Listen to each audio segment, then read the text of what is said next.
Hello viewers, আসসালামু আলাইকুম। তো আমরা প্রফে কোশ্চেন নিয়ে আলোচনা করতেছিলাম যে ওরাল মিকোজা আর জিনজাইভা থেকে কী কী কোশ্চেন আসে। যেহেতু জিনজাইভা ওরাল মিকোজার একটা পার্ট, সো জিনজাইভা কোশ্চেনগুলো আসলে এখানে এসে পড়ে। তো এই যে আপনাদেরকে বলছিলাম না যে জেনারেল মানে লেয়ারগুলো কী কী আছে ওরাল মিকোজার, তো এগুলো হচ্ছে এগুলো, হ্যাঁ। প্রথমে তো ওরাল এপিথেলিয়াম বলবেন, তারপর বেসমেন্ট মেমব্রেন, তারপর কানেকটিভ টিস্যু। ওরাল এপিথেলিয়ামের মধ্যে আবার কেরাটিনাস নন কেরাটিনাস আলাদা করে দেওয়া। তারপর বেসমেন্ট মেমব্রেনের মধ্যে কী কী আছে? বেসা লুমিনা, ল্যামিনা লুসিডা, ল্যামিনা ডেন্সা, আর কানেকটিভ টিস্যুর মধ্যে ল্যামিনা প্রোপ্রিয়া, সাবমিকোসা। আচ্ছা, আর নিচের দিকে আমাদের বোনস থাকে, পেরিওস্টিয়াম থাকে, তো ওটা চাইলে স্কিপ করতে পারেন, সমস্যা নেই। এখন আসেন আমরা জিনজাইভারগুলো একটু পড়ে ফেলি। তো এখানে যেহেতু ল্যামিনার প্রক্রিয়া সাবমিউকোসা কথাটা এসেছে, তো এটা ব্যাপারে একটু ডিটেলস আপনাকে পড়তে হবে যে ল্যামিনার প্রক্রিয়া জিনিসটা কি, সাবমিউকোসা কী, তারপর এখানে আরও কী কী থাকে। ঠিক আছে, এটা একটু আপনারা এখানে গাইডের মধ্যে পেয়ে যাবেন, একদম ভালো মতো দেওয়া আছে। তো এটা নিয়ে আসলে আমি আর বললাম না। এরপরে আসেন এখান থেকে আপনার কেরাটোহাইলিন গ্র্যানিউলসটা আর কি কোন লেয়ারে প্রেজেন্ট থাকে, এটা তো আগেরটাতেই বলেছিলাম। তারপর নন কেরাটিনোসাইট সেল চারটাও বলেছিলাম। এখন আসেন যে ওরাল ক্যাভিটি, হ্যাঁ। ওরাল ক্যাভিটি বাউন্ডারিটা লাগবে, এটা কীভাবে বলবেন সেটাও একটু দেখিয়ে দিই। তো যখন আপনাকে বলা হবে যে আপনি ওরাল ক্যাভিটির আর কি বাউন্ডারি বলেন বা পার্টস বলেন, তখন আপনি এইভাবে বলবেন যে প্রথমে আমাদের মাউথটাকে আমরা কীভাবে ভাগ করি, ভেস্টিবল অফ দ্য মাউথ আর ওরাল ক্যাভিটি প্রপার। ওরাল ভেস্টিবলটাকে আশা করি সবাই জানেন। ভেস্টিবল আমাদের এই দাঁতের সামনেরটুকু, মানে আমাদের সামনে দাঁত আছে না, দাঁত থেকে মুখ পর্যন্ত, লিপস থেকে দাঁত পর্যন্ত যে অংশটা, এটাকে আমরা বলছি ওরাল ভেস্টিবল। তাহলে যেহেতু দাঁত বলছি, তাহলে সামনে কি থাকবে? সামনের দিকে থাকবে লিপস, দুই পাশে থাকবে চিক, আর পোস্টেরিয়ারলি বা যদি বলি মিডিয়ালি, তাহলে এখানে থাকবে টিটা জিনজাইভা, হ্যাঁ। তো এই বাউন্ডারিটা আসলে এভাবেই বলতে হবে। তারপর ওরাল ক্যাভিটি প্রপার, যেটা ওরাল ক্যাভিটি প্রপারের মধ্যে বাউন্ডারিটা আপনি এভাবে বলবেন, এখানে লেখাই আছে অ্যান্টেরিয়াল ল্যাটারালি কী কী থাকবে। আর প্যালাটাল সাইডের মধ্যে থাকবে টিটা জিনজাইভা, সুপিরিয়ারলি থাকবে প্যালেট, ইনফেরিয়ারলি থাকবে টাং আর floor of the mouth, posteriorly থাকবে ওপেনিং ইন্টু দ্য ফ্যারিংস, আর ল্যাটারালি থাকবে চিক্স। আচ্ছা, এখন আসেন এইটুকু বলার পরে এরপর আপনার ওরাল ক্যাভিটি পার্টস তো বললেন, তারপর ওরাল ক্যাভিটি কিন্তু ব্লাড আর নার্ভ সাপ্লাইটা জিজ্ঞেস করবে। তারপর ওরাল ক্যাভিটির সাথে রিলেটেড স্ট্রাকচার কী আছে সেটাও কিন্তু লাগবে। ঠিক আছে, তো রিলেটেড স্ট্রাকচার প্লাস ব্লাড আর নার্ভ সাপ্লাই, ভালো কথা, ব্লাড আর নার্ভ সাপ্লাই কিন্তু আপনার পরীক্ষাতেও এসেছিল। তো ওখানে যখন নাকি আপনাকে বলবে যে ওরাল ক্যাভিটি নার্ভ সাপ্লাই, তখন কিন্তু একসাথে আপনার টিথ আসবে, হার্ড প্যালেট, সফট প্যালেট, জিনজাইভা, সব কিছু নার্ভ সাপ্লাই, ব্লাড সাপ্লাই এসে পড়বে। তো একটু কষ্ট করে আপনাকে পড়ে যেতে হবে।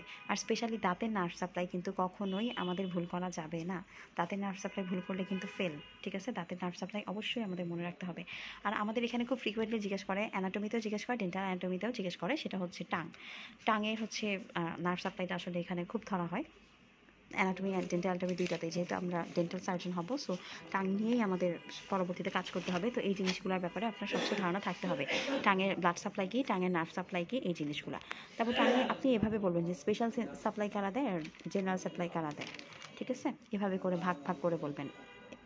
এক্সট্রিনসিক ইনট্রিনসিক মাসেল, দুই ধরনের মাসেল পড়ে যাবেন। তারপর আসেন আপনি ম্যাক্সিলা থেকে কী পড়বেন, ইন্টার ম্যাক্সিলারি সেগমেন্টটা কী, এটার কম্পোনেন্টস কী, সেগুলো পড়বেন। টেস্ট পার্ট, আচ্ছা আমি এখান থেকে একটু দেখিয়ে দিই। তো ইন্টার ম্যাক্সিলারি সেগমেন্টসগুলো কী, এর কম্পোনেন্টস কী, সেগুলো পড়বেন। তারপর ডেভেলপমেন্ট অফ ফেস থেকে আমরা একটা চার্ট পড়েছিলাম, যেখানে আমরা কিছু ডেরিভেটিভস আর কম্পোনেন্টস দেখেছিলাম। কারোর কাছে যদি চার্ট না থাকে, আপনি কিন্তু ফেসবুক ভিডিও নিচে কমেন্ট করতে পারেন, আমি আপনাকে ছবিটা দিয়ে দেবো। তো ওই চার্টটা থেকে আর কি ডেরিভেটিভস আর কম্পোনেন্টসগুলো পড়ে ফেলবেন। তারপর আসেন টেস্ট পার্টের ডেফিনেশন লাগবে, টেস্ট পার্টে অ্যানাটমি লাগবে, ভেরি ভেরি ইম্পর্টেন্ট, যেহেতু ডেন্টাল অ্যানাটমি, তো টেস্ট পার্ট তো মাস্ট ধরবে। টেস্ট পার্ট জিনিসটা কি, হ্যাঁ, এটা একটা intraepithelial barrel shaped organ, barrel কথাটা কিন্তু বলতে হবে।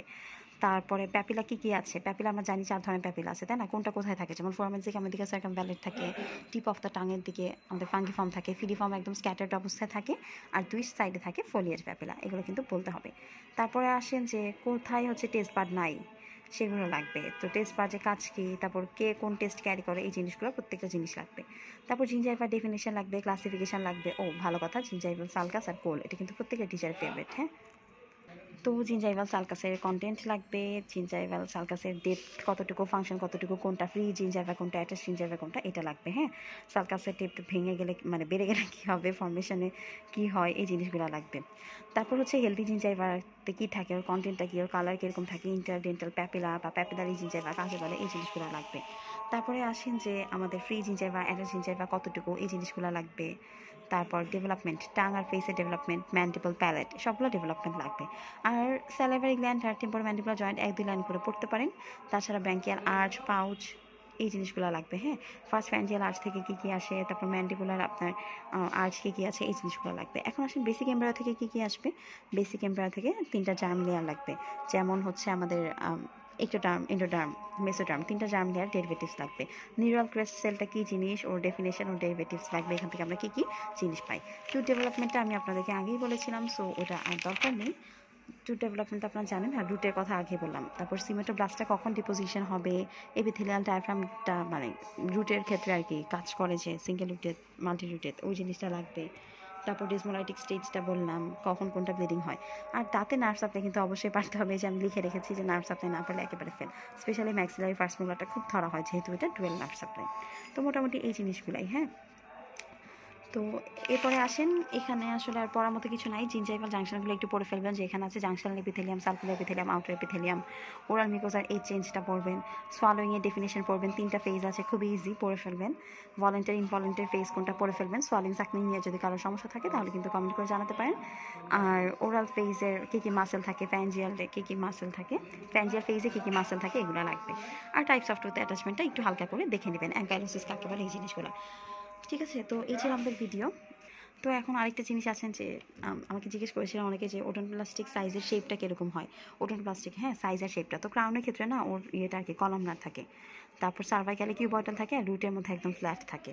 ডেন্টিনের ডিরেকশনটা যদি বলি, তাহলে পাল্প বরাবর ওর ডিরেকশনটা একদম পারপেন্ডিকুলার হবে, সার্ভাইকালে একদম ফ্ল্যাট হবে, আর কাস্প টিপে একদম অবলিক হবে ডেন্টিনের ডিরেকশন। ঠিক আছে, তো এর ভিতরে কী কী থাকে এগুলো আগেও বলেছিলাম পড়তে, তো একটু কষ্ট করে পড়ে নেবেন। যে ওডোনপ্লাস্টিক প্রসেস থাকে, ডেন্টিনাল টিউবুলস থাকে, ফ্লুইড থাকে, পেরিটিউবুলার ডেন্টিন, ল্যামিনার লিমিটেন্স, এগুলা। তাছাড়া আপনার টাইপস অফ ডেন্টিনের ব্যাপারে স্বচ্ছ ধারণা থাকতে হবে। ঠিক আছে, আচ্ছা। তারপর সবচেয়ে বেশি পাল্পে কোনটা থাকে, ফাইব্রোব্লাস্ট থাকে। তারপর পাল্পে ফাইব্রোব্লাস্টের পর থাকে ওডোন্টোব্লাস্ট, এই জিনিসগুলোও লাগবে। ডেন্টিনের ডিরেকশন কোথায় কীরকম হয়, সিমেন্টো এনামেল জাংশনে কীরকম হয়, ডেন্টিনো এনামেল জাংশনে কীরকম হয়, এই জিনিসগুলোও লাগবে। তো এই ছিল আমাদের ভিডিও, আশা করি সবাই বুঝতে পেরেছেন। ভিডিওটা আসলে একটু তাড়াতাড়ি বলেছি, আজান দিয়ে দিয়েছে, আমিও ইফতার করব। তো আপনারা ইফতার করেন, চাইলে আপনারা ভিডিওটা ডাউনলোড করে দেখতে পারেন। হ্যাঁ, আমার মতো আমি ইউটিউবে দেওয়া থাকবে, তো ইউটিউব থেকে ডাউনলোড করে করে দেখতে পারেন। আর যদি কারো কোনো সমস্যা হয় তাহলে অবশ্যই ফেসবুকের ভিডিওর নিচে কমেন্ট করে জানাবেন। যার যেই টপিকে সমস্যা হোক না কেন, আমি অ্যান্সারটা ওখানে ওভাবে করে দিয়ে দেবো। তো সবাই ভালো থাকবেন, সুস্থ থাকবেন, আমার জন্য অনেক অনেক দোয়া করবেন। আল্লাহ হাফিজ।